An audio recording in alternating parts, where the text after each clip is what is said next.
Alright, good afternoon, everyone. My name is Benjamin, and welcome to our next swing state analysis where we're talking about Ohio, the Buckeye State. And this is a state that has maybe not overnight drifted all of a sudden towards the Republicans, but it's become a very Republican leaning state, if that makes any sense. Could it still vote Democratic? Of course it could. After all, if I remember correctly, their Democratic incumbent Senator Portman won his reelection campaign despite Republican Mark DeWine winning the gubernatorial race fairly convincingly. Of course, in the presidential election, Ohio voted, I think it was like 8.5 or 9% in favor of Donald Trump. Which was a bit of a shock considering polls had it, slightly favorable for the Donald, which was kind of in line with our thinking that, yeah, maybe the Rust Belt is starting to move towards the Republicans, but he's not going to win everything. And then it turns out he maybe exacerbated the effects of that because he seems to appeal to Midwesterners. And polls still indicate that, with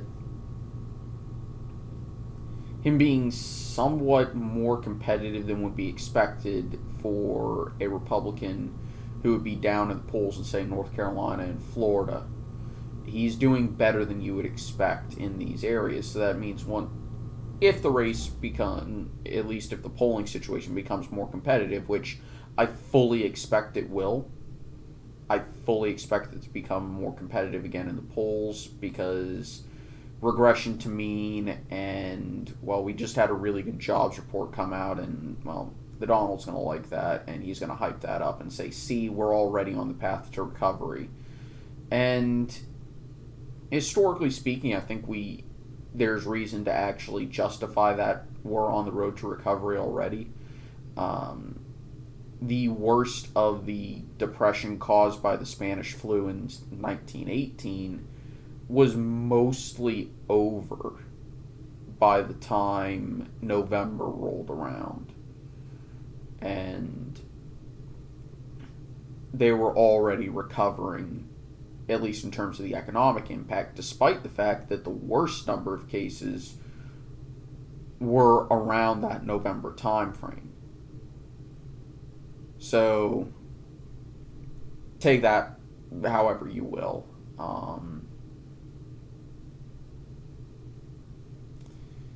As for Ohio,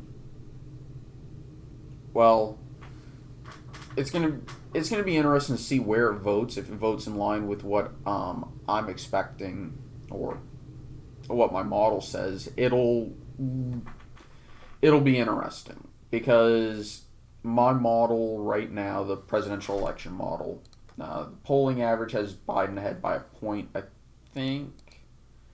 And that's partially because if you look at this, Biden's numbers haven't really increased. As a matter of fact, they've decreased slightly on average, whereas Trump's peak numbers, they had been increasing for the most part. And then they plummeted. Whereas Joe Biden's have been holding station or slightly decreasing. But anyway, if we go back to our model, right now, we look here, and that's 10.5 point national victory but there's 10.3% undecided in the model. That's output, and then we go up to Ohio, and it's a little less than 1% favorable. So Ohio's pretty red, and it takes a lot. And if we go to the polls only, that's a little less than 7% national victory if we're just going polls only. So why is my model showing that? Well, at the end of the day, it is because approval rating has basically given Biden the momentum. We'll see what happens in the coming weeks, of course, and as we move towards November, there's a long time towards November. If things normalize, I expect Ohio to be comfortably Republican.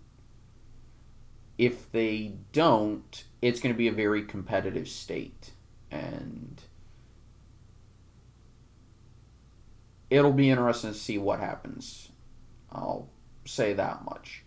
The key for the Republicans is much like it is in a lot of these other competitive states, which is run up the margins in rural areas with high enough turnout to outvote the major cities, such as Toledo up here, Cleveland here, win some of these suburb counties like Lake County right here, because you're not going to win Cuyahoga. Win the area surrounding Columbus, and carry enough votes in Cincinnati and its suburbs to make this kind of just a sure the Dems won Hamilton County, but who cares? And that's the thing. If the Democrats had won Hamilton County in, say, 2004, Republicans would have lost Ohio. But Donald Trump won massively here and yet lost Hamilton County. So that goes to show how much things have changed in Ohio. And this could also be said of a few other states that we'll likely be getting to. Anyway, I'm going to end this video here. I hope you all enjoyed. See you next time. Have a happy Independence Day, and I'm going to be doing some kind of special tomorrow night during our live stream. So, take it easy. Bye-bye.